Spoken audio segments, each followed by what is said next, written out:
Okay, tonight I'm going to speak about the 1937 flood and put that in a larger context as well. I'm going to talk about the relationship of rivers and cities and how this is a periodical event for cities all along every river, really, is flooding. And then really concentrate primarily on the big one. The big one was the 1937 flood, sometimes also called the 1,000-year flood. I should probably introduce myself first. I'm Dr. John Lorentz. I'm a professor and administrator at Shawnee State University in Portsmouth, Ohio. And I also am a documentary filmmaker along with my son, Nathan. And we have done several documentary films, including one on the 1937 flood, which is entitled River Voices, a portrait of an American river community. And this film has been out for some time. It actually premiered in October 2002 at the Vern Reif Center for the Arts in Shawnee State University. And then more recently, we've done another documentary film, which I'll say something about at the end of my talk, because this is soon to appear on PBS. In fact, the scheduling has been set. It will appear on February 16th, February 16th at 8 o'clock Sunday evening, just prior to Downton Abbey. And that will be its premiere on PBS. And I got some very good news recently that since we have remastered River Voices, that WSU TV in Columbus is airing this as well the following week, Sunday, February 23rd at 8 o'clock. So we have both these films appearing on PBS within the next few weeks, and River Voice, first Beyond These Walls, which will be the PBS premiere, and then River Voices, which itself premiered on PBS 10 years ago, but now it's out in a remastered version. So back to floods and River Voices.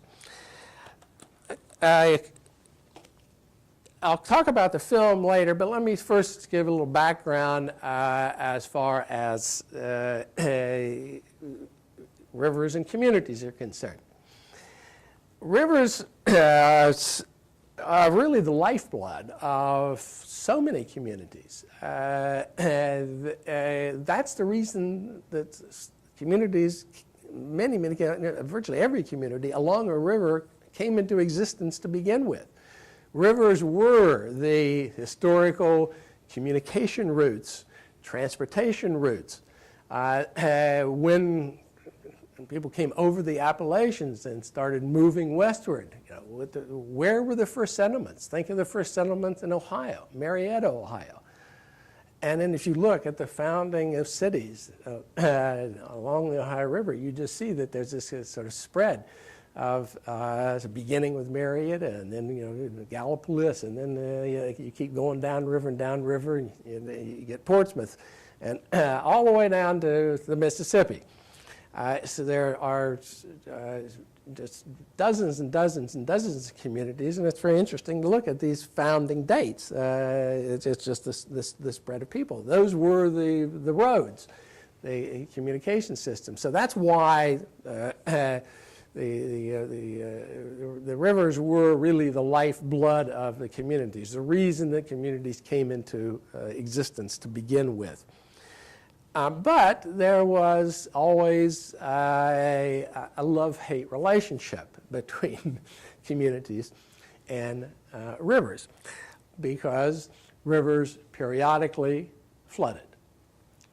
And the 1937 flood, of course, as I said, was the big one, but you had almost every year you had at least some small flooding, but about every 20 to 30 years there would be a major flood, one that would virtually covered almost all of the cities along its way.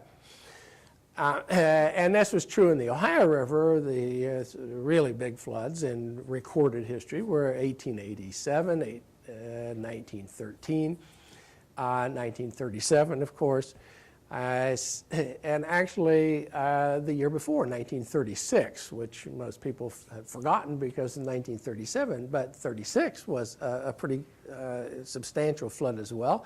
And in fact, on the upper reaches of the Ohio River, for instance, at Pittsburgh, where the Ohio River originates, 36 was the big flood.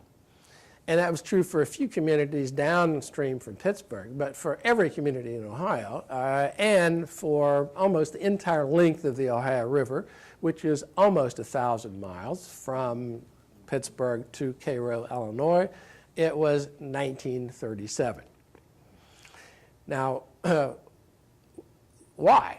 What made 1937 so unique? Well, it was a combination of circumstances. There was the weather pattern, above all. There was a very unique sort of weather circumstance that happened in 1937 that had never happened, at least in recorded history, before, and has never happened since. And that was that a low pressure system parked itself over the entire Ohio rivershed. If you looked at it from a satellite perspective, of course they didn't have then, but if you looked at it from a satellite perspective now, it was it's just amazing the degree to which this weather system literally covered the entire watershed, and it just stayed in place and spun and spun and spun. Something like we have this persistent kind of weather, which occurs, which we have kind of happening right now. It's not going to last as long, but in 1937 it lasted for a month, in which there was rain every single day, and not just little bits of rain, but hard rains every day. But then you had another circumstance on top of that, which is it had snowed earlier. And with this low pressure system, the temperature rose and the snow melted. So you had a lot of snow melt on top, which was basically stored water that now melted and was on top of what was coming down from the sky. The third and very important factor that I think most people just simply do not realize, especially today, because we've actually rebounded in that regard. But it's very instructive to look at pictures of, let's say, the Portsmouth area in 1937, at, let's say, the hills of Kentucky over here, and it's practically denuded. There was deforestation that had taken place on a massive scale. There really wasn't any sort of thought or controls about this. And this was true pretty much throughout the entire watershed, that there was a sort of massive deforestation. And that then meant that the holding capacity of the ground was a lot less. There was a lot more runoff than there is today. In fact, if you looked at the figures, it's quite remarkable. And we've made quite a nice recovery, actually. Off the top of my head, I forget the exact figures, but it's something like 25 to 30% more of the area along the Ohio River now is forested than it was in 1937. So that was a factor. But this parking of this weather system was the most significant by far, because it meant that every tributary was flooded. What happens mostly in floods? And you hear about flooding, I mean, virtually all the time, actually. But who's affected by those floods? Usually it's people along some stretch of a river or a tributary of a river. where there's sort of a massive amount of rainfall in a short period of time. But it doesn't affect the major rivers as much, which will rise, which the Ohio does every winter. The Ohio comes up, and the Ohio eventually goes down. But it's generally gradual, and you just don't have this. It doesn't keep on coming. Well, it did in 1937, because every tributary of the entire watershed was flooded. So it wasn't just flooding along the Ohio River. If you look at 1937, it was flooding along all the tributaries as well. So you had a massive amount of dislocation and flooding. You had a number of deaths as well, and people generally or often do associate sort of flooding with deaths, but often you think of flooding as happening quickly. Well, along the Ohio River, that doesn't happen. It takes time. That's the main artery, and so the water, doesn't come massively flowing in. It comes up and comes in more gradually. Although, in 1937, it was quite remarkable how quickly the water came in and how quickly the water rose. To give you an example of that, I brought along a stair-step gauge. One of the things that is actually featured in the film, River Voices, is the story of a particular family on 3rd Street in Portsmouth, who, along with thousands and thousands of other people, decided to sort of wait the flood out in their home.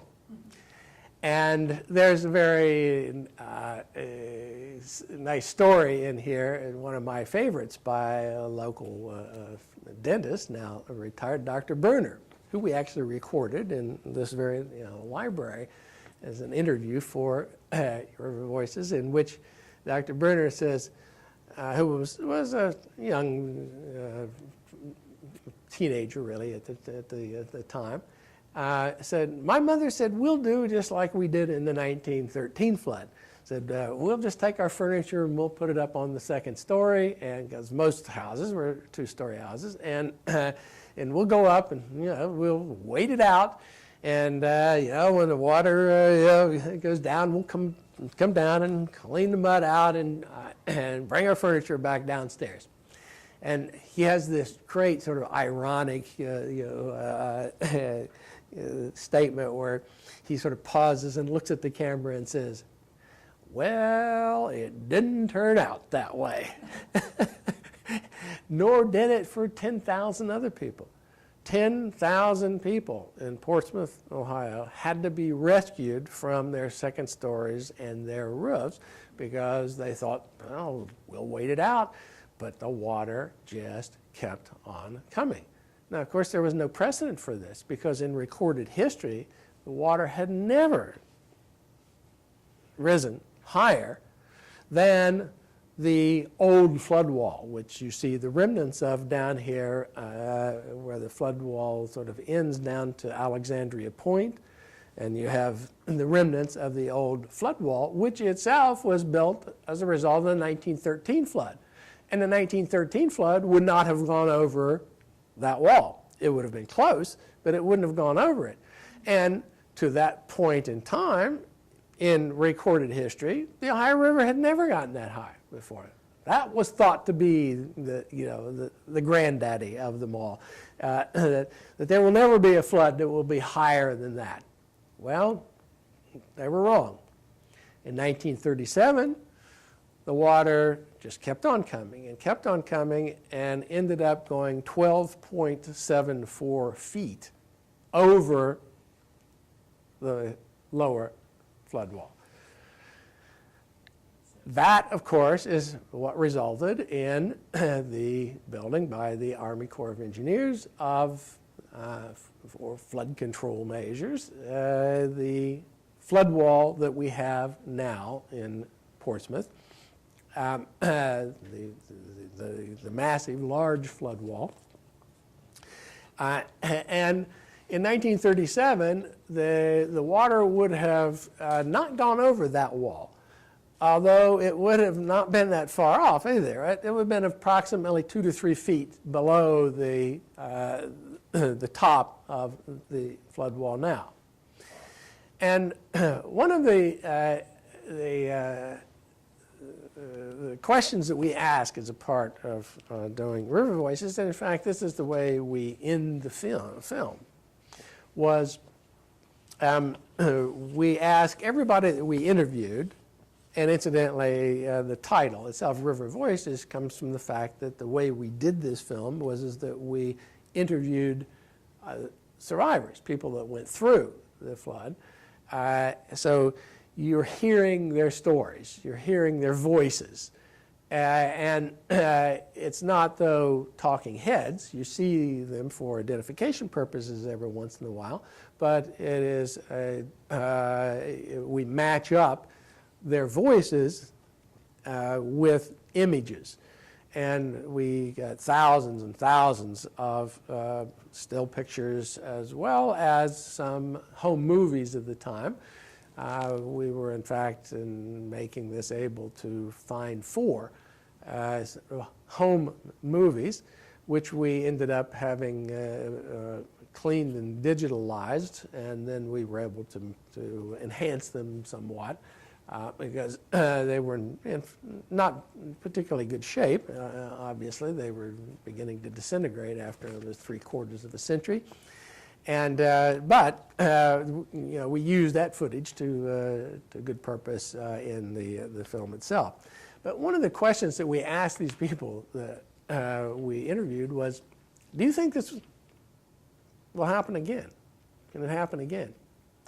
And invariably, the answer was, "Oh no, I don't think so. You know, we now have the flood wall and the levee system, and you have all these dams and you know, the flood control, measures, things that we didn't have back then, and you know, quite the same way." But I would say 9 out of 10 people that we interviewed, they'd say something like this to begin with, saying, well, no, they didn't think it was going to happen again. And then suddenly there would be sometimes a pause or something where they had they sort of caught themselves, and they would say, "But you know, that's what we thought in 1937."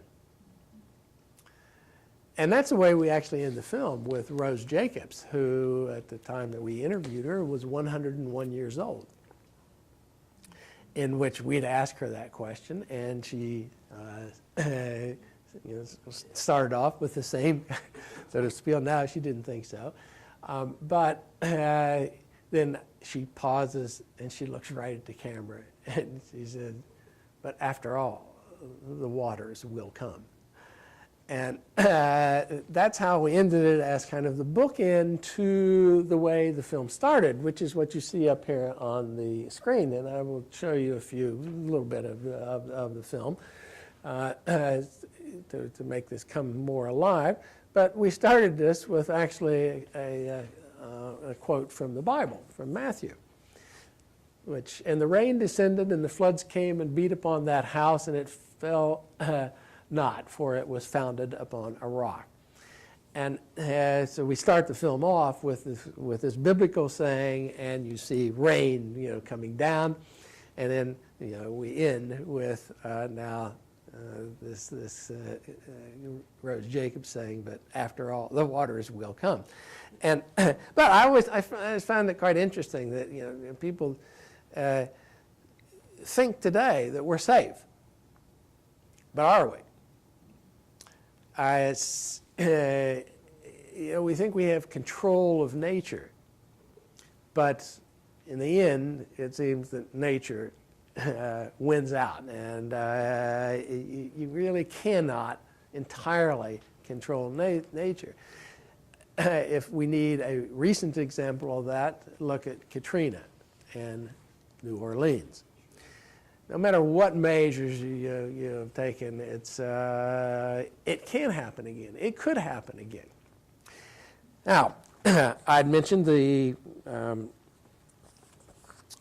stair-step gauge and how fast the water came in to Portsmouth when it became inevitable that the water was going to go over the lower flood wall, one I'd mentioned earlier that you see the remnants of down by Alexandria Point.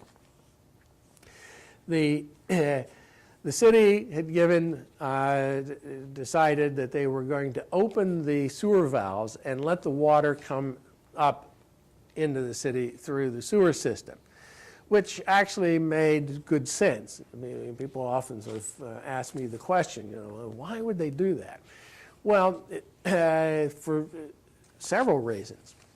One, very important one, is that as the water comes up on the flood wall, there's no guarantee that once it breaches that wall and starts coming over, that it won't, there's not a weakness someplace in the wall which will end up widening very, very quickly, and then you have massive amount of water that comes in very quickly, and that's when you have death. So they wanted it to be more gradual, and that people have a chance to get out. But another very practical reason is that how's the water going to get out once it's in? If you can't reach the the control system, which is underwater. So it made sense for that reason as well. But the city decided that, well, they would give the citizens 4 hours of warning. And they were going to blow factory whistles and train whistles, and that meant, that was a signal. They'd announced this all over the radio, that this was the signal. And you hear, this, get out. Because we're going to open the valves in 4 hours. Well, most people didn't. Some people did, but most people said, oh, just like Dr. Bruner and his family, oh, we'll do the same thing we did in 1913 flood. So they stayed, and then they ended up having to be rescued. Well, but a lot of people did leave. I mean, Portsmouth was a fairly populous city at that time. 10,000 people had to be rescued off their roofs or from their second stories. But many, many thousands of others did leave, including my mother and father. And that goes to the question of why did I do this film? The River Voices. What was the motivation? Well, I wasn't born yet in 1937, but I grew up listening to stories from my mother and father about the 1937 flood. And one of those stories, which is actually in the film, was, we interviewed, amongst other people, my mother in the film, and she tells this story of how when the factory whistles blew, my father grabbed a suitcase out of the closet, slapped it down in bed, and said, "Here, pack everything that you can, and then we have to get out of here now." And my mother says in the film that how can you pack everything in a suitcase, and that how sort of tragic it is that you just have to let things go. And that's what they did. They got out with their life and a suitcase full of belongings. And my sister, who was 3 years old at the time, and they went up and moved into a house up on the hilltop, as people called. Most of Portsmouth was in those days was in the floodplain. But the hilltop was beginning to develop. You had a few schools already. For instance, Lincoln School which at the top of sort of Waller, in the hill in the corner there of Waller and Kenny's Lane, now where the cancer center is, it was fully operating and became a very important sort of center of sort of flood sort of rescue operations. And there's also some nice stories about of Lincoln School and Lincoln Schools in the film. But the most, a lot of people had to leave or left, and then moved in with people up on the hilltop. And again, in the film, it's documented as how people would have 15, 20 people come into their homes. And it was, and it wasn't all a negative experience as well, because there was a sense of camaraderie, a sense of community that was a part of now going through this sort of experience. And there's a lot of nice little stories about that. Learning to play ping pong on a round table, about the bread man from Huntington who couldn't get back, and just parked his bread truck and ended up going into someone's home and brought all his goodies with him, and the memories that people have of that. And that was one thing that became very clear in talking to virtually everybody that went through the flood, the sense of now sort of facing a common crisis and working and pulling together. And indeed, there's a strong film that came out, or a theme that came out of the film, which was not what we really were looking for. It just simply emerged. It was how we, Portsmouth, but this is true of every river community, is how we can go through a crisis together, but as long as we hang together, work together, that we can overcome that and not only survive, but thrive. And I've had dozens and dozens of people that actually have mentioned this to me, thanking me for doing this film, saying, it shows us what we as a community can do as long as we work together. And that's a very important lesson, actually, I think. So in any event, back to the stair-step gauge. One of the stories in the film is about this family that stayed in a house down here on 3rd Street, not far from here, 4 or 5 blocks from here.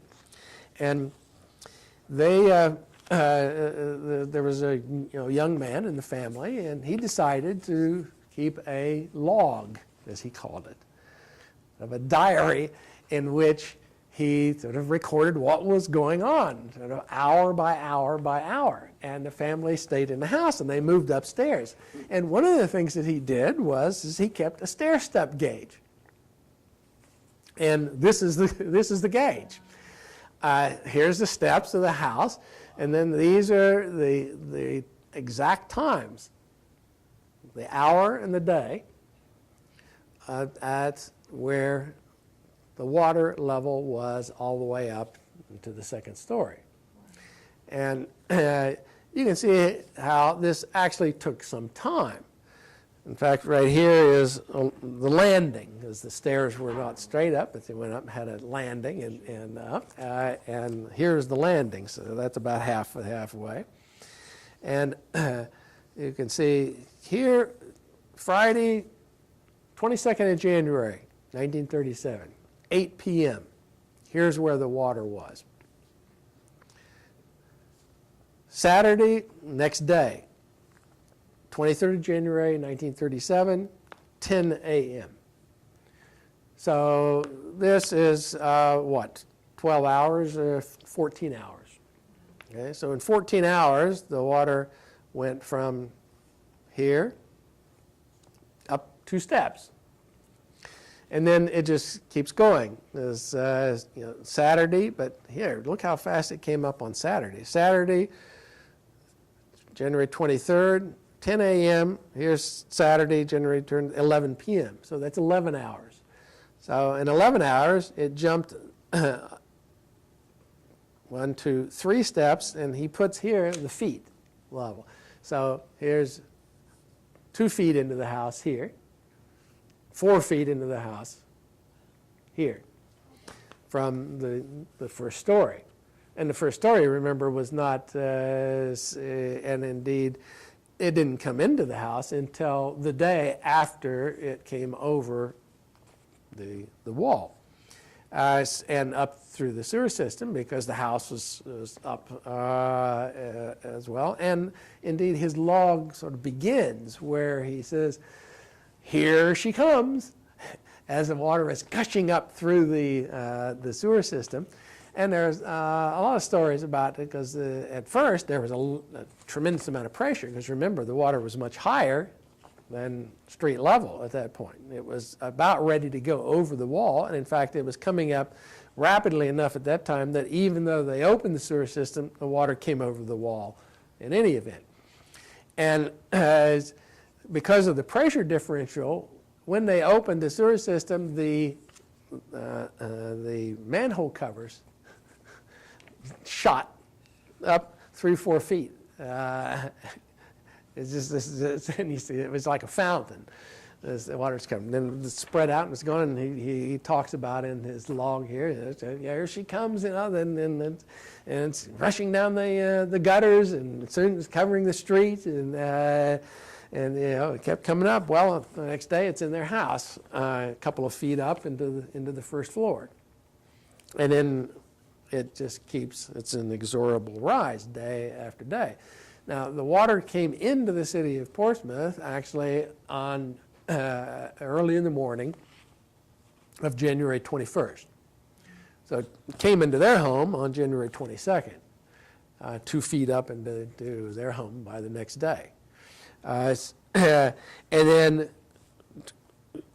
keeps going day after day. And the water kept rising for 6 days. From January 21st to January 27th. So the water first entered the city of Portsmouth on the 21st, but it didn't reach its crest until January 27th. And then it stayed at its crest for a while, and then it started a very gradual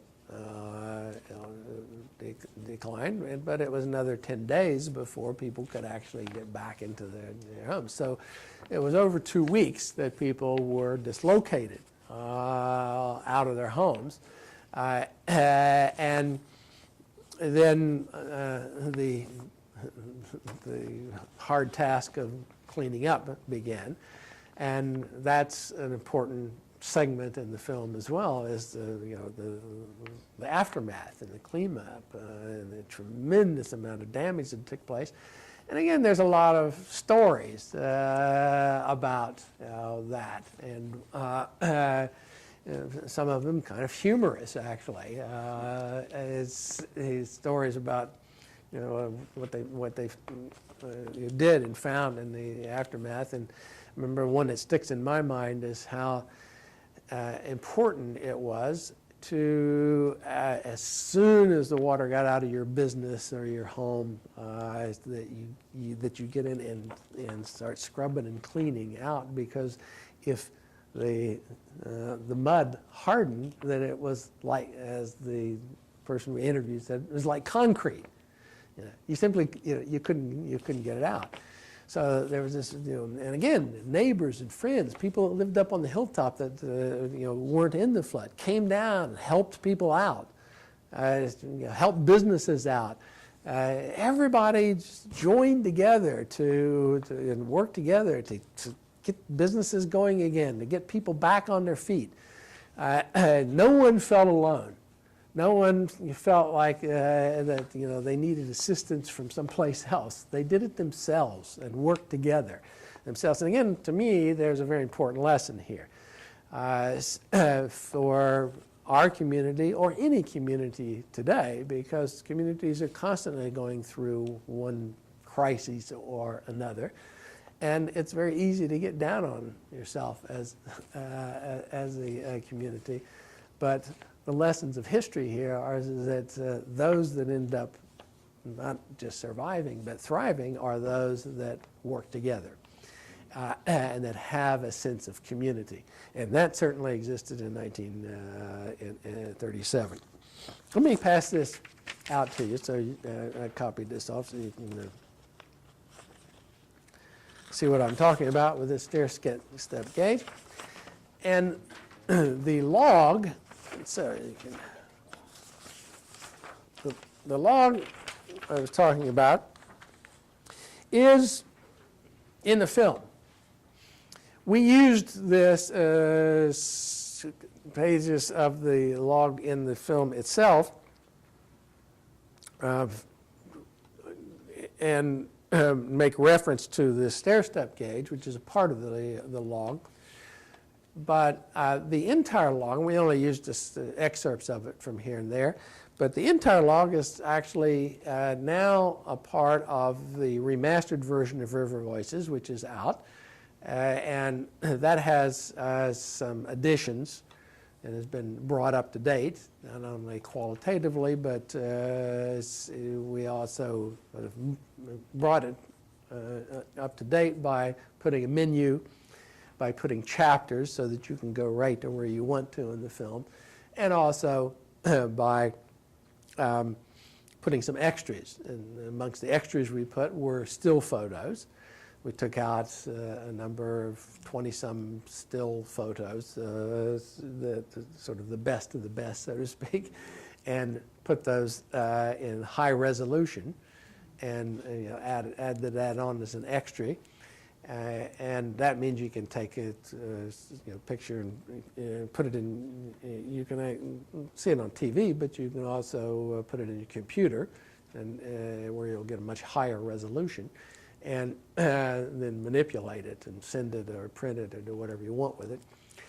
So that's been a very popular feature. And then also we added the log, the entire log.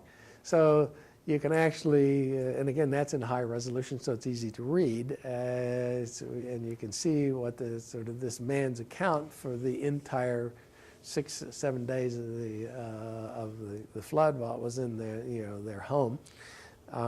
That he later ended up typing out, and there's all sorts of typos and corrections in it, but he typed this out, and he begins this by saying, I don't know whether anybody will be interested in this or not, but here is my account of what happened in the 1937 flood, and he ended up sending it to his granddaughter, and we ended up sort of getting hold of it as a part of the research in doing the film, and it's really a fascinating first-hand account of literally sort of hour by hour what happened in 1937.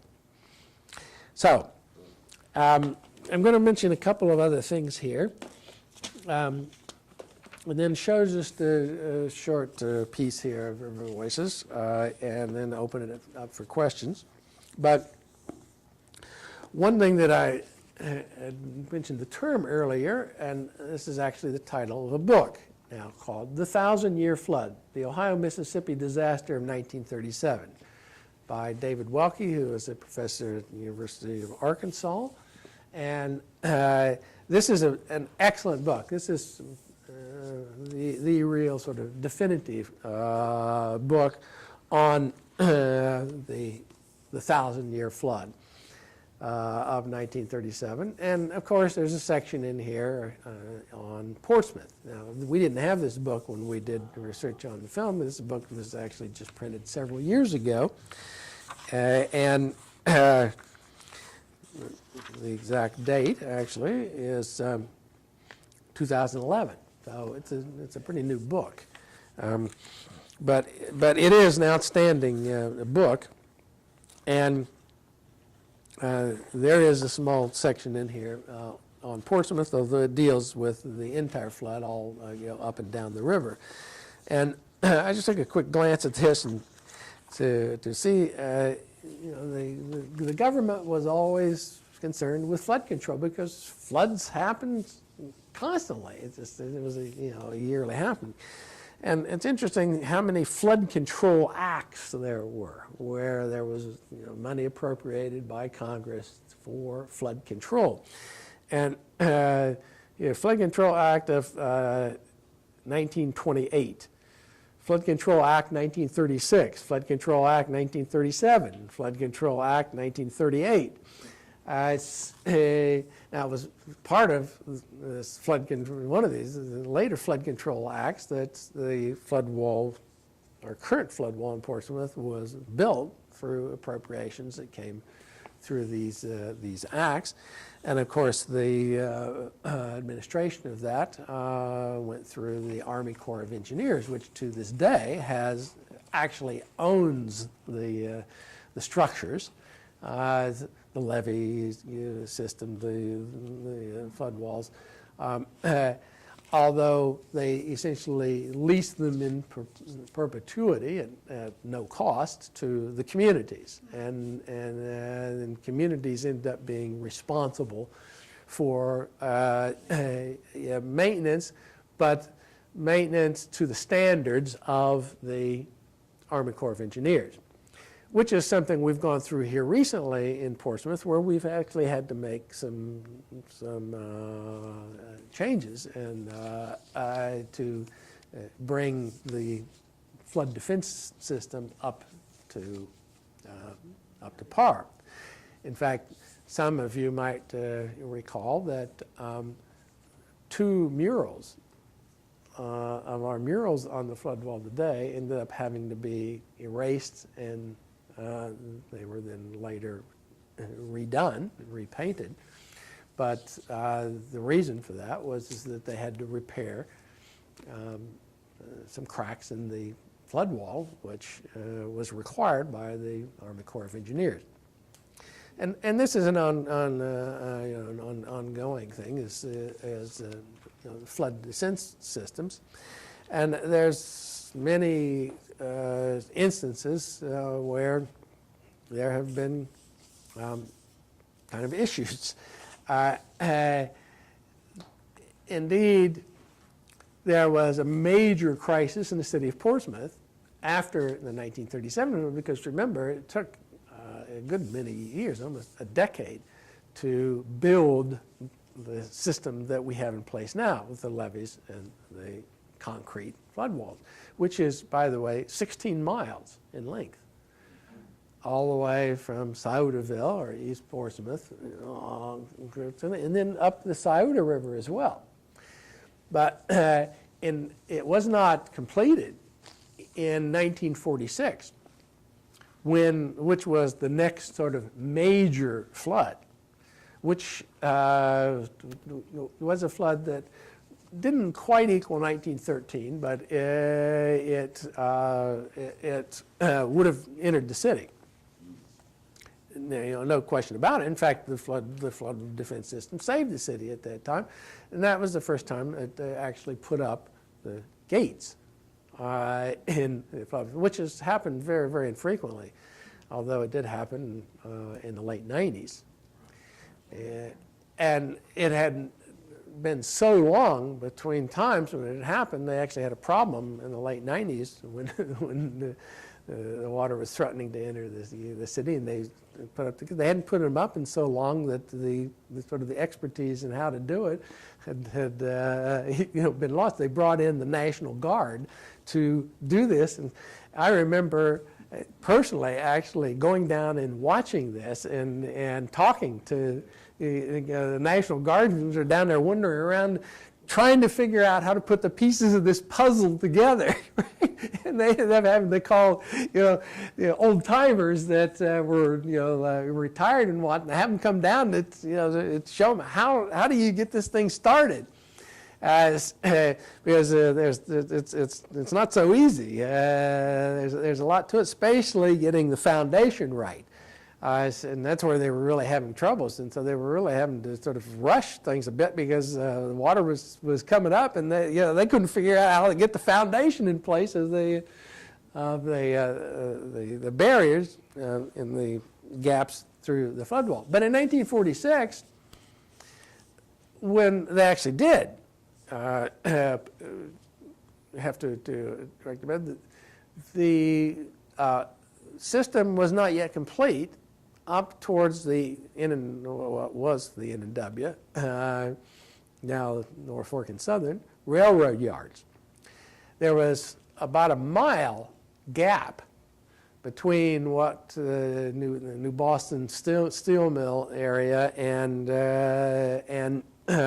when and pretty much all along the edge of the railroad yards there. And the water was going to come in the back door, so to speak. So they brought in train loads of sand, and citizens of Portsmouth actually, went down and would be shoveling sand. They'd dump this sand out by the tracks, and citizens would be filling sandbags, and men would be carrying these sandbags over, and they sandbagged a whole mile. It's to about 3 or 4 feet high. That's a lot of sand and a lot of work, but they did it in an incredibly short period of time, and it saved the city, which is why they ended up calling that flood the dry flood of 1946, and it was sort of the flood wall system that saved Portsmouth at that time. In any event, I would highly recommend this book if you're really interested in floods, The 1,000-Year Flood by David Welke. And then another thing I wanted to mention was I'm often asked, what was your motivation in doing this film? Why? Well, I grew up listening to the stories of my mother and father. And my father also was heavily involved in the rescue efforts. No sooner did he deposit my mother and my sister up in a family friend up on the hilltop. It so happened that friend, who was also a teacher along with my father at Portsmouth High School, happened to have a boat. It was called a John boat at the time, sort of a flat rowboat. And so they took the boat and went right back down into the floodplain and started rescuing people very quickly. First, though, my father had taken my mother and my sister and put them on the last train out of town. And that's the story that's in the film as well. How at the morning of January 21st, when and the N&W basically took everything they could get and were sending people out of town. And my mother and my sister were on that last train. And my mother talks about how the water was already over the tracks. And as they left the Portsmouth train station and were going up and were going north to Chillicothe and Columbus, how it was so eerie as you kind of looked out the window and you were on water. It was water, you're just going through water.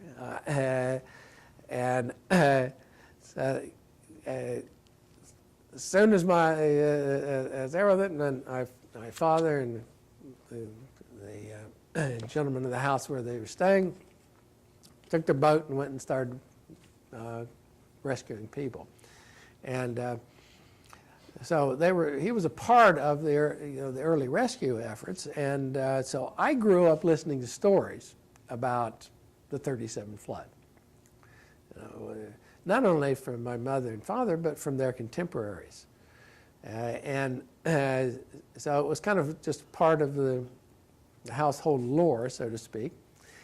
And then when I left Portsmouth and was gone for 30-some years. And then when I came back to Portsmouth, in 1990, that the flood, on the early 1990s, the flood wall murals were just beginning. And the flood wall murals, of course, are on the flood wall that was built because of the 1937 flood.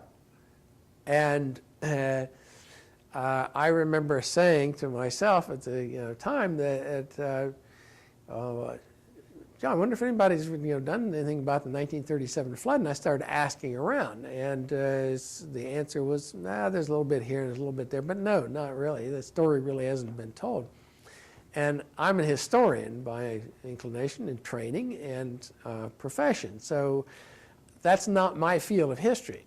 It wasn't sort of local history or Ohio history, but I had the sense that this was a story that needed to be told. And I kept saying to myself that, and to some others, that someone needs to tell the story before the people that went through this flood are all gone. Because, and then year after year went by, and in fact, people that I knew had been through the flood, that had been family friends, friends of my mother and father, or I knew otherwise, were dying.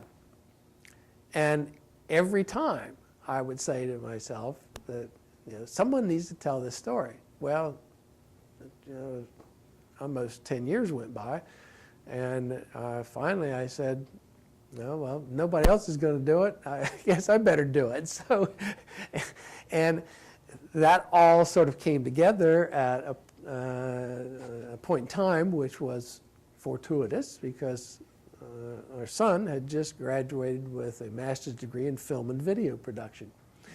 And so I had actually already started sort of, and I wasn't thinking of film to begin with. I was thinking of just sort of collecting stories, and not necessarily even writing a book, but at least having them available for posterity's sake.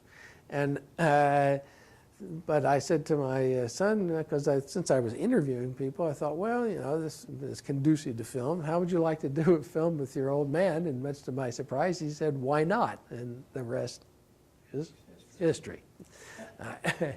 So that's how I got into doing the film.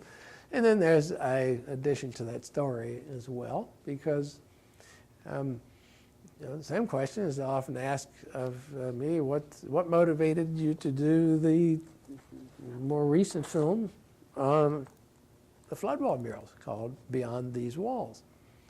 Well, the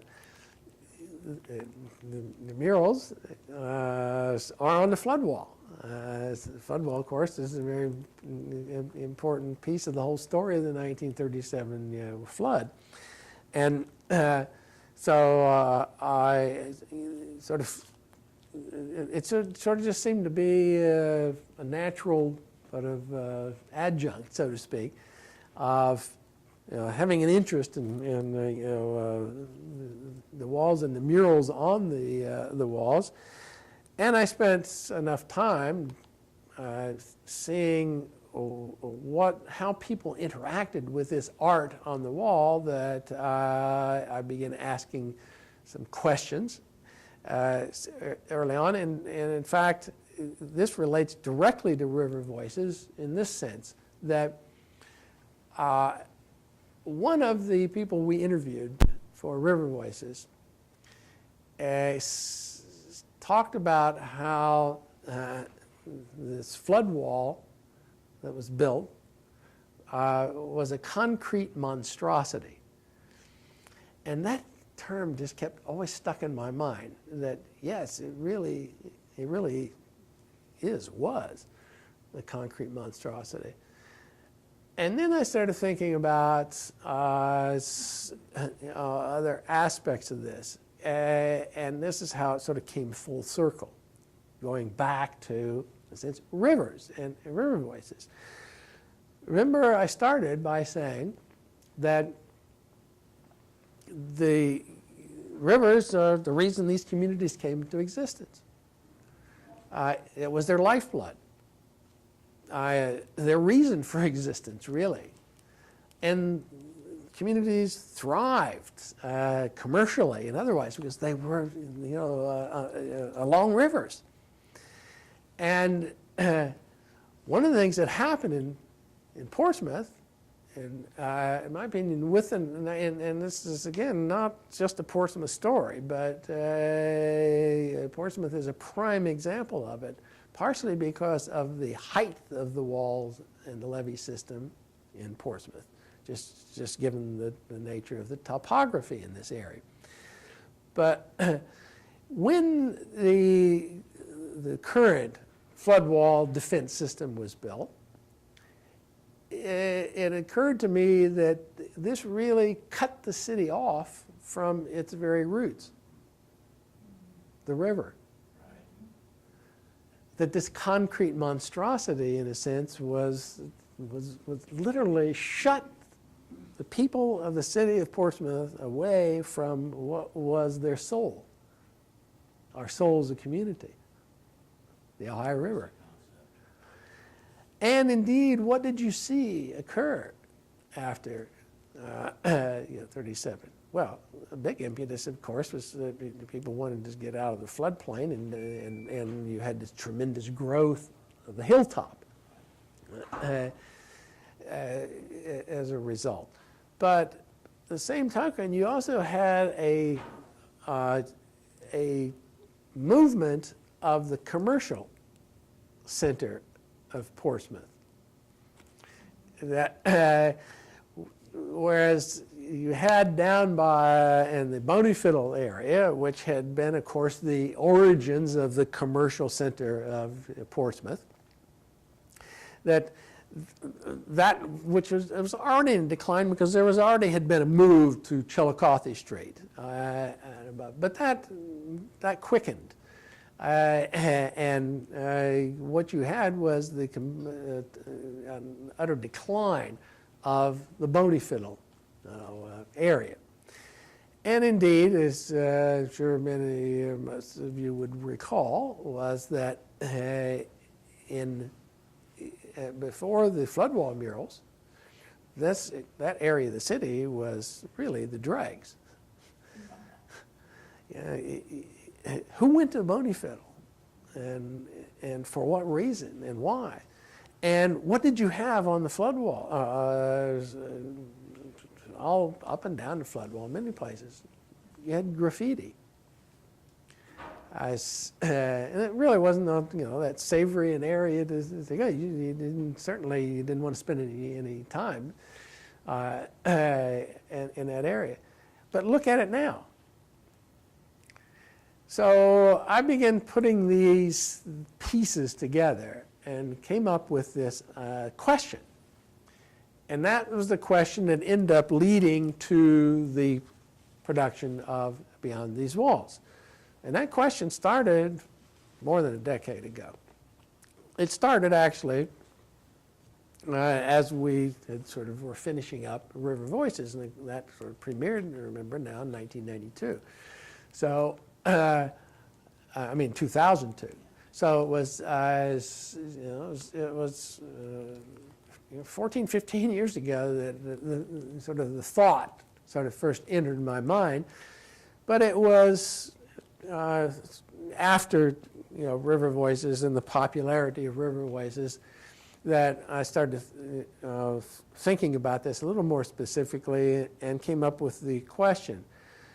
And that was as the murals were beginning to sort of take off and develop.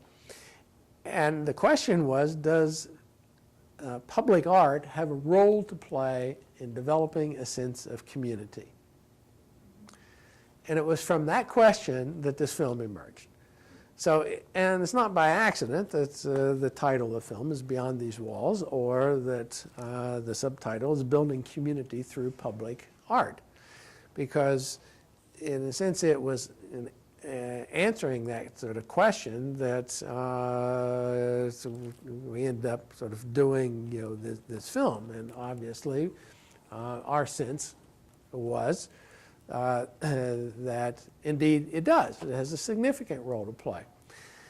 But there's another aspect of it, and this is not really dealt with in this film or dealt with in River Voices, but in putting this all together, there's no doubt in my mind that the floodwall murals are having an impact, not just in a physical sense, but perhaps more significantly in a mental sense. And that one of the functions that the murals are playing now in the history of the city of Portsmouth, and time will tell whether my hypothesis is correct here or not, but I believe it is that it is serving at least as one function to reintegrate the city with its soul,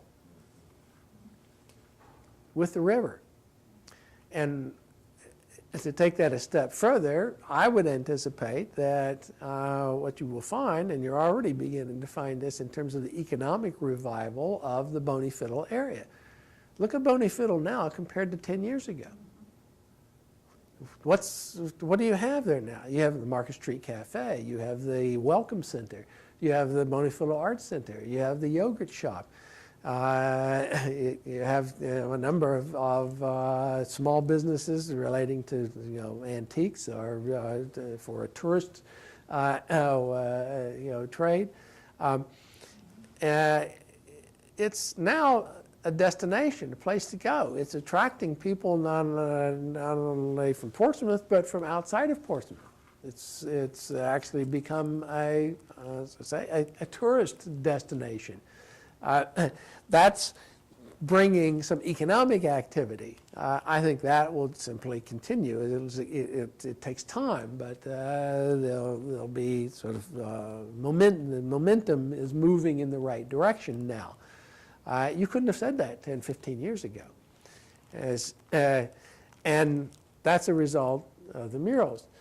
But one of the reasons that there's this attraction as well, I think for the citizens of Portsmouth and what is it, when citizens of Portsmouth go and take a look at the floodwall murals, do they go take a look and say, oh, that's nice, and that's the end of it? What do you find? When you have a visitor comes from outside of Portsmouth, where do you take them? We take them down there. You take them to the murals. And everyone wants to come back and bring more people. And everybody wants to come back. And how many times have you been to the murals? Many, many times. People go over and over again. Why? It's something more than just pretty pictures and good art. It's something that sort of captures sort of the essence of our history and our relationship, and that's what the point I'm getting to is that our relationship as a city to our soul, the river. It's helping to reintegrate us with our soul. And if I were to make a prediction for the future, I would say that in another 10 or 15 years, someone will be able to stand here and say, well, there's been some sort of riverfront development that's taken place in the city of Portsmouth. There's been sort of a growth, and that goes back to this idea of sort of the reintegration of the city with its soul, the river. That having been said, I think that's enough. And any questions?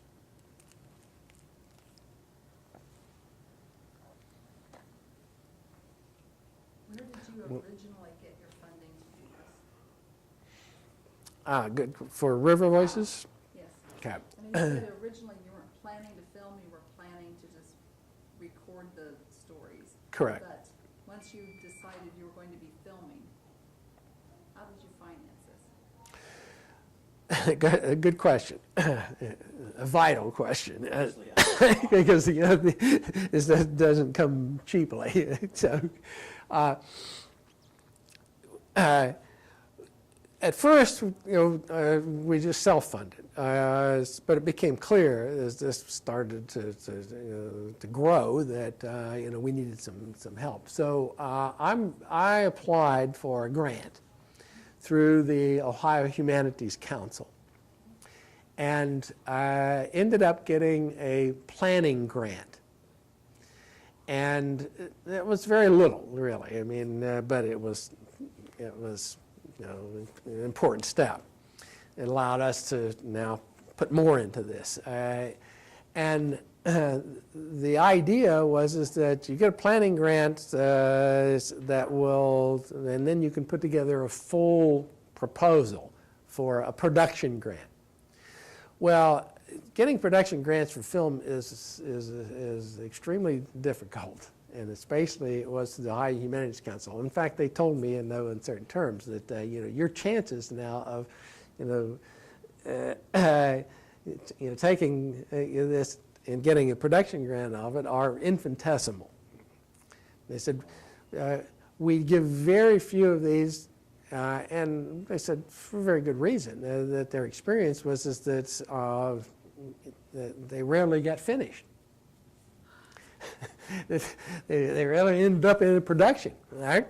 And so they preferred to spend their money on something where they were more sure that there was going to be a finished product. So I took that as a challenge, and also came up with what is sort of our way of operating now, which has held us in good stead. What I said was, let's not just think of this in a limited fashion, but I'm going to make an investment. So I have the planning grant from the Ohio Humanities Council, and then I put a lot of my own money into producing a demo piece. And my sense is that you can talk about a film all you want, but nothing shows someone what you have than the film itself, or something that is substantial in itself. It's not just I'm going to do this, I'm going to do that. You got to show people. So we put a lot into this demo piece. As my theory was the demo would sell itself. Well, I was right. The demo sold itself. I mean, they took one look at the demo, and I had to fill out the full proposal and whatnot, but I knew the moment when they saw the demo and talked with them that that was going to be almost a foregone conclusion, that they loved what they saw. Well, we put a lot more. Spent a lot more money than what we got for a planning grant to make that demo. But it did. It sold itself. Then we got a production grant. Now I had already spent most of the production grant money producing the demo. Right? A lot of it, but it did give us some elements that we could add, quite a bit and develop, quite a bit. It, amongst other things, gave me some money to pay for something, at least, for the narration of the film. And we ended up having, we were very, very fortunate, and that's an interesting little story in its own right, and maybe I'll say a few words about, because the narration of River Voices is by Noah Adams. Now, Noah Adams, for those of you that might not be aware, was the radio voice of the program All Things Considered on National Public Radio for 15 years. In fact, he and Linda Wertheimer were it's a 2-hour live program every day from 4 to 6 on National Public Radio, still going. He's now long retired, but Noah was sort of the key correspondent and on this live radio program, National Public Radio. And I had found out, my son and I actually had found out, because we actually had finished the film. And we had narration.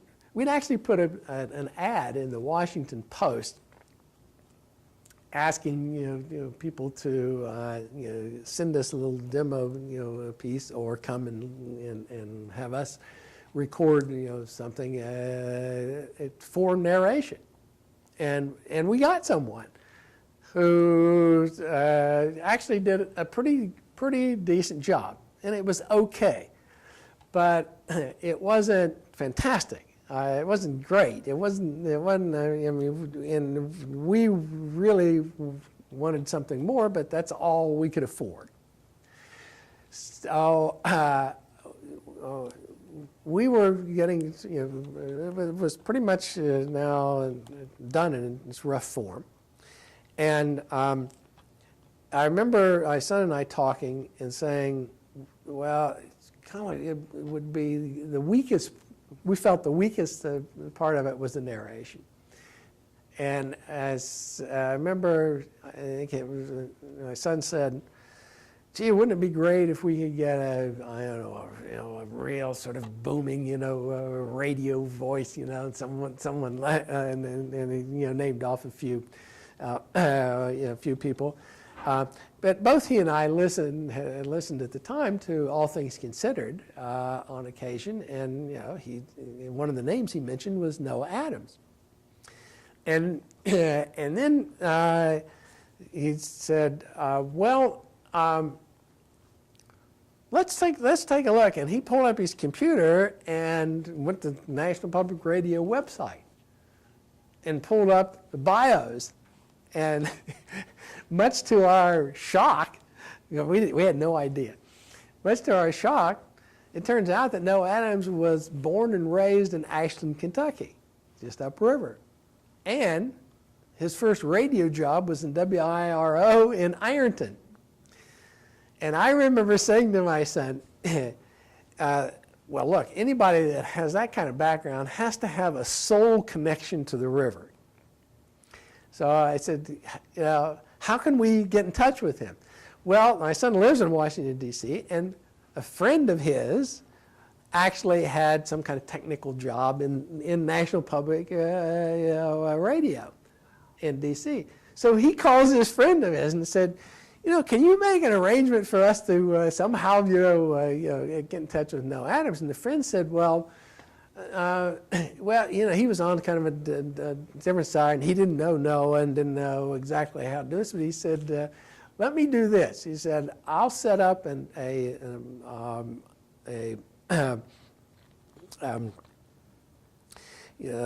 time where you can come and tour the NPR studios, because they'd have these things.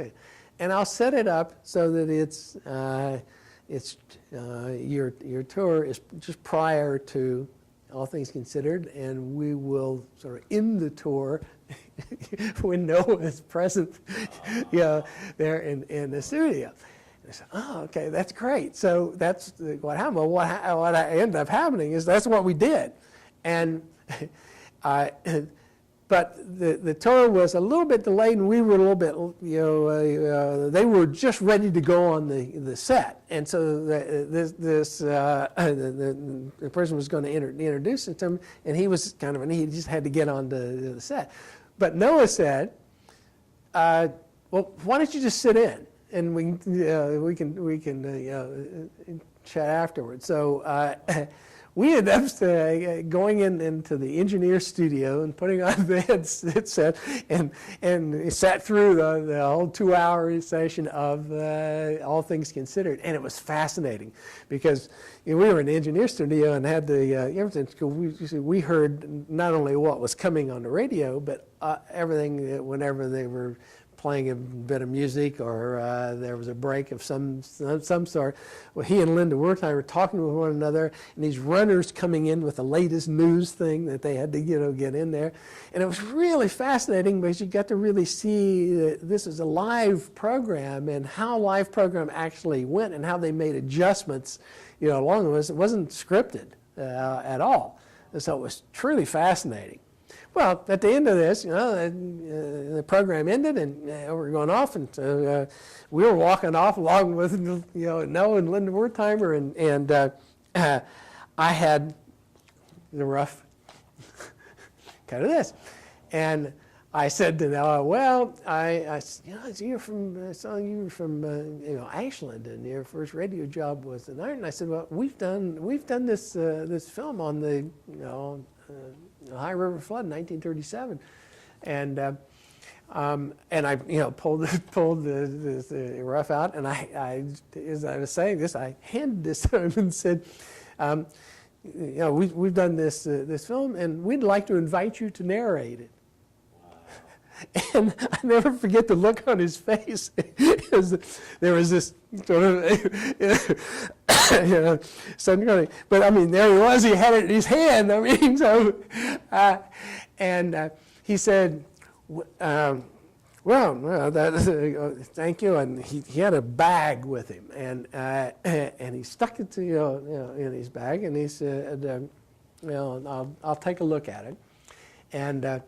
So, and of course, I had our contact information on it and whatnot, and that was it. And then we continued to walk on and said goodbye, and that was it. Well, a month went by and I didn't hear anything. And I remember saying to my son, "Well, nothing ventured, nothing gained. We have to go with what we've got." And we made that decision. The next day, I get a call. It's from Noah. And I'll never get his words. He said, he apologized profusely for not getting in touch early. He said, your film got buried in the bottom of my bag. And I mean, I can understand it because I saw him actually put it in the bag, right? And it was, it was a pretty good thing. So he said, got buried in the bottom of my bag. I forgot about it. I'm sorry. He said, but I found it yesterday, and I looked at it last night. And he said, I like it, let's do it. Oh, wow. That was it. Now, there's a sort of an adjunct to this story, because then we went on and planned, and we ended up using NPR studios for the narration. And they didn't charge us anything. So we had the engineering and the whole bit, but also no question ever came up as how much we were paying him, if any. He never asked. He never said. And we ended up eventually we met with him the night before. Went over the script. He made some actual suggestions. We'd given it to him before. He'd read it. He'd made some suggestions for a few, couple of changes, which were actually good suggestions. And then he really started questioning us. He really wanted to get a feel for. So he got the right inflections and whatnot. Next morning, we met him in the studios. We recorded, and it took several hours. And I remember what he did, which was very impressive to me. We figured we would be in the engineering booth, and so.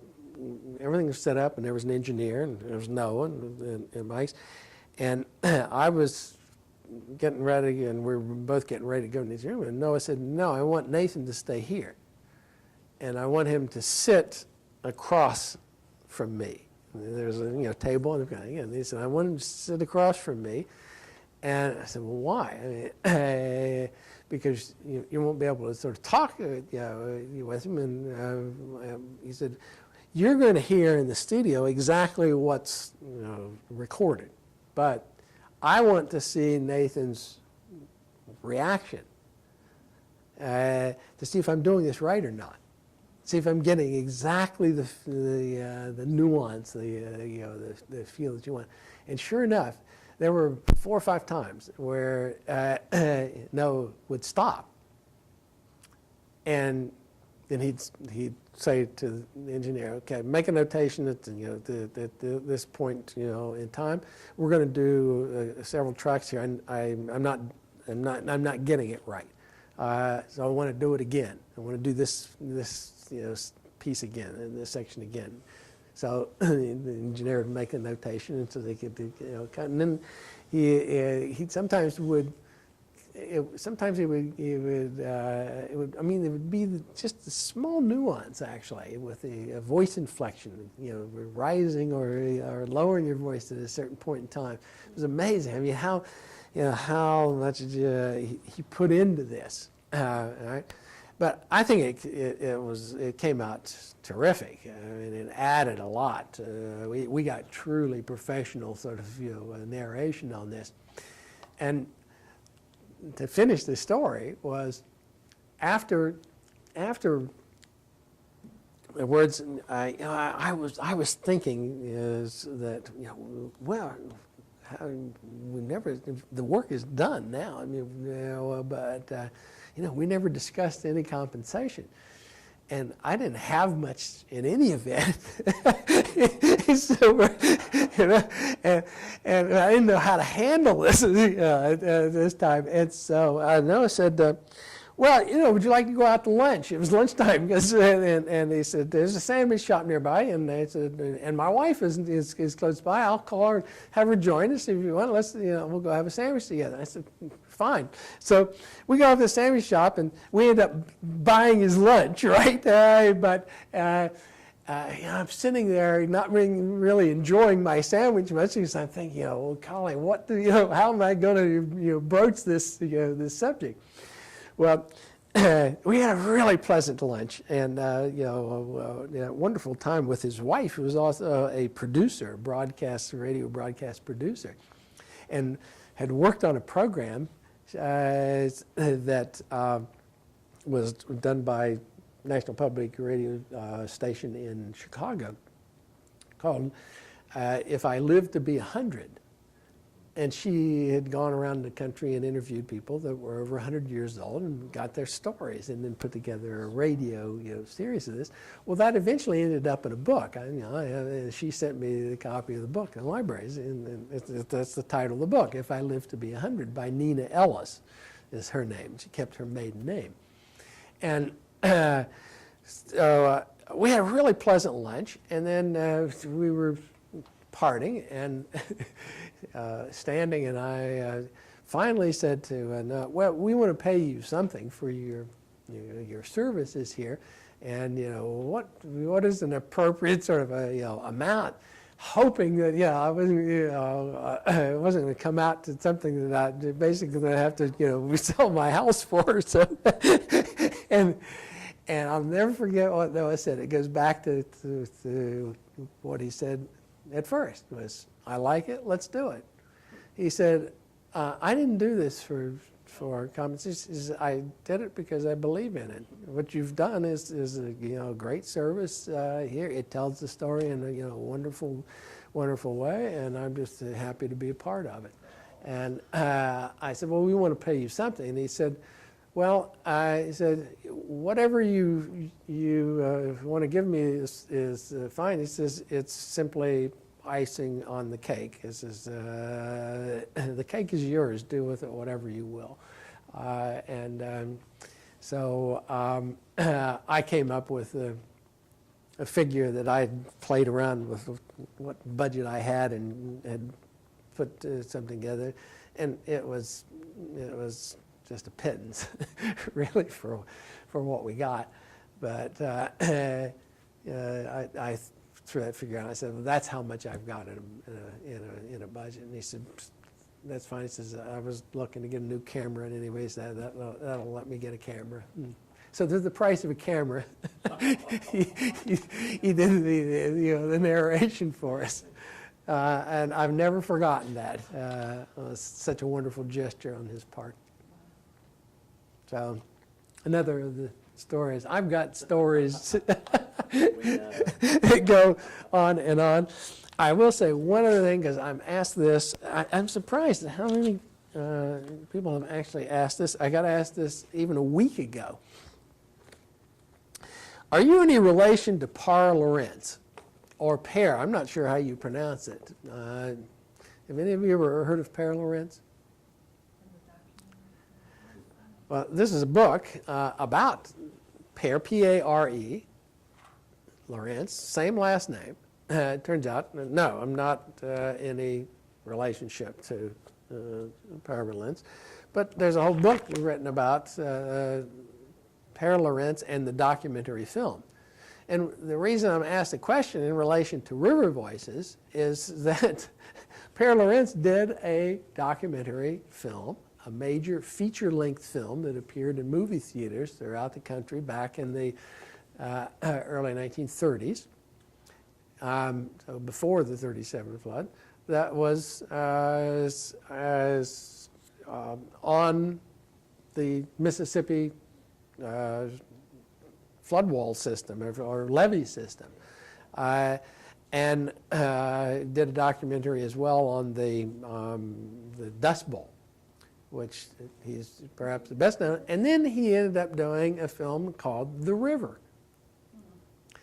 And The River actually has this footage, and it's that's one of the things that's documented in this book, is he was actually doing another film.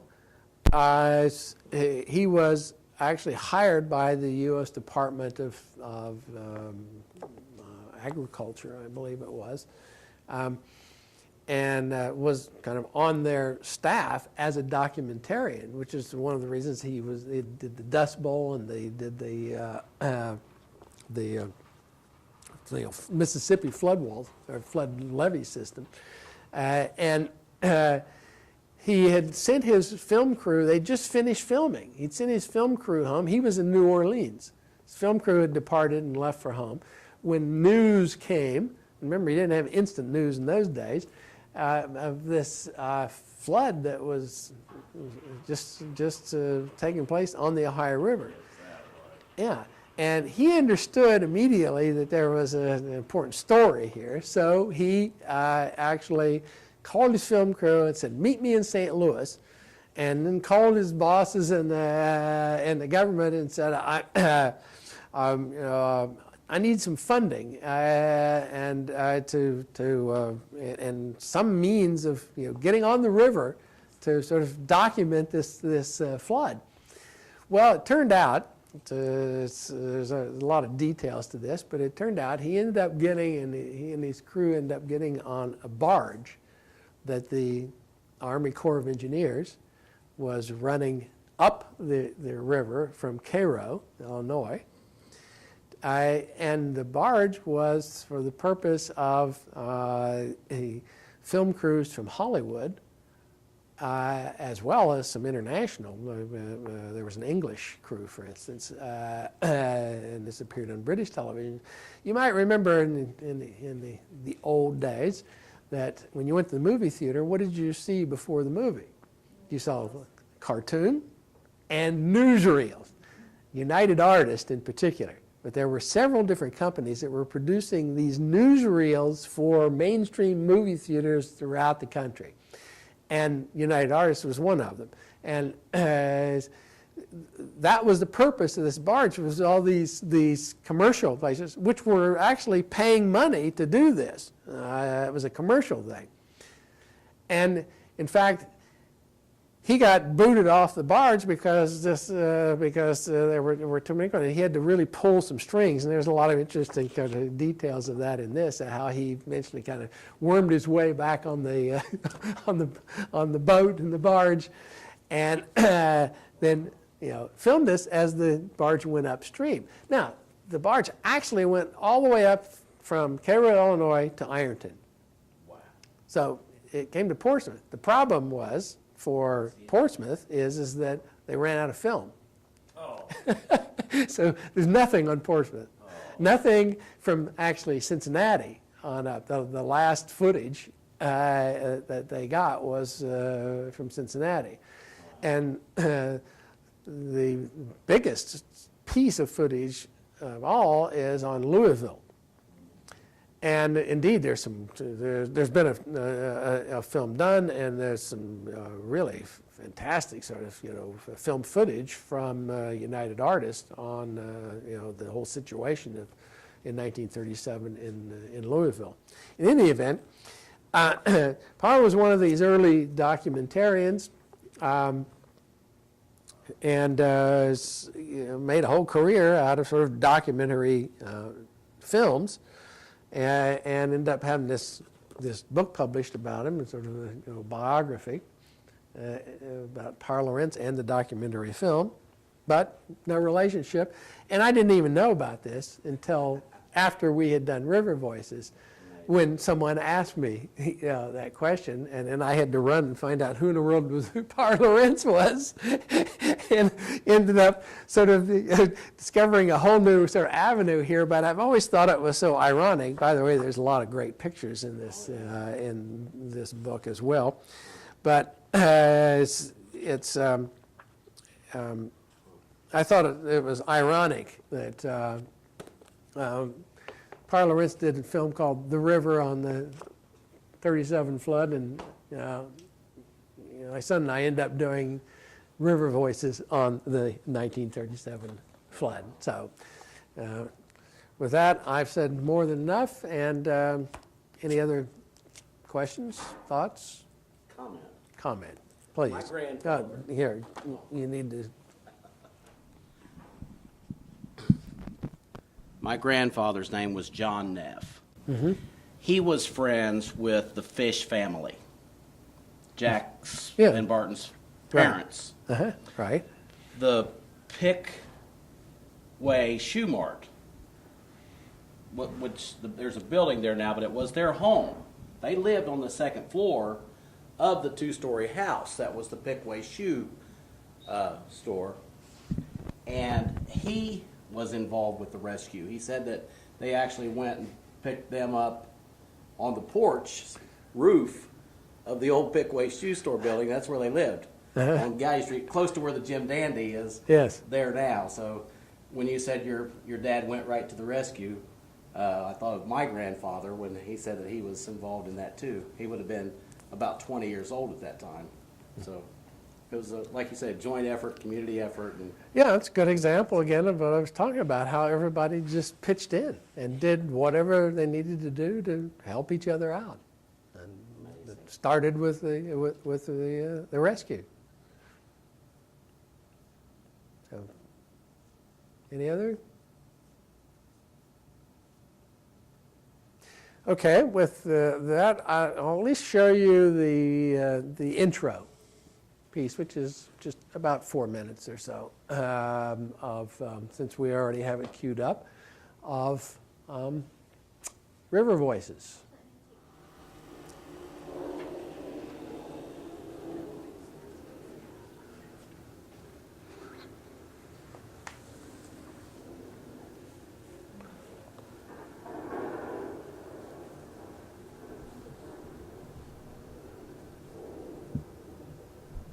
People never dreamed that the river could get that high. They never dreamed that there would be a rain that wouldn't stop for days and days. They couldn't stop the rain. They couldn't stop the flood. Among the people like myself, of my age, it's a major landmark. It's a major landmark. 2/3 of our city was underwater. It was huge. It rained every day, 31 days in January. Oh, it rained and rained and rained and rained. The radio said, the water is coming over the flood wall. Your belongings are not your priority. Get out and save yourself. We have referred to this, we again being my friends, is it made us strong. We use that term a lot. is strong. Our area was just one of 1,000 that was being hit.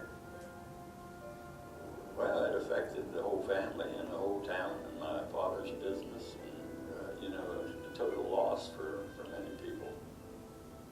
We didn't really have that much to start out with, and then the flood took away part of that. 37 was certainly the big one for us. All those communities, all the way up the Ohio River, all the way up to Pittsburgh, they all had the flood.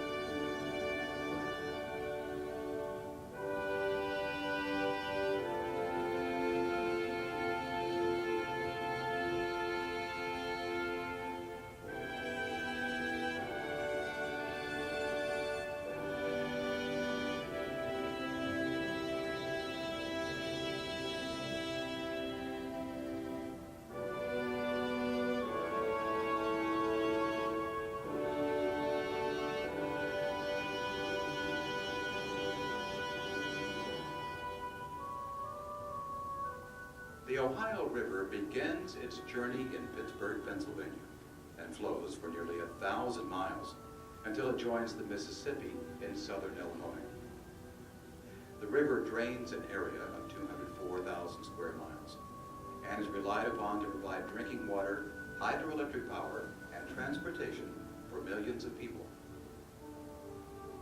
While the Ohio is a powerful ally to the communities along its banks, it is also a conduit for one of the most devastating and uncontrollable forces of nature, floods. Despite modern advances in flood control, including dams, levees, and flood walls, flooding remains a part of the life experience of those who live along the river. It was a sight that you never expect to see again, all the houses sticking up out of the water. And I was 15, but I didn't realize all the devastation and the hardships it's going to cause everybody. I didn't think about that. I just hoped it hurry up and get down so I can get back on dry land. Portsmouth, Ohio is a quintessential American river community located at the confluence of the Ohio and Scioto rivers in the south-central part of the state. Like the nearby communities of Ironton, Ohio, Ashland, Kentucky, and Huntington, West Virginia, Portsmouth's history is closely linked to the river. I love that photo. The river and commerce along the river has always informed the Portsmouth community in one way or another. It's tremendously important to our identity, and we know something of its historical significance. We like to think of Portsmouth as being a river town that has had a lot of historical significance through the years. Well, this is goes on for 57 minutes, so it's I've kept you here long enough for.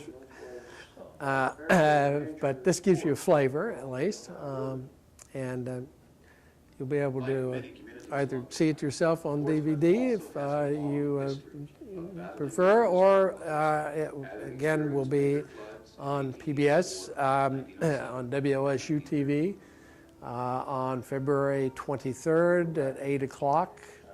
That's a Sunday evening, and that's will be the showing of River Voices.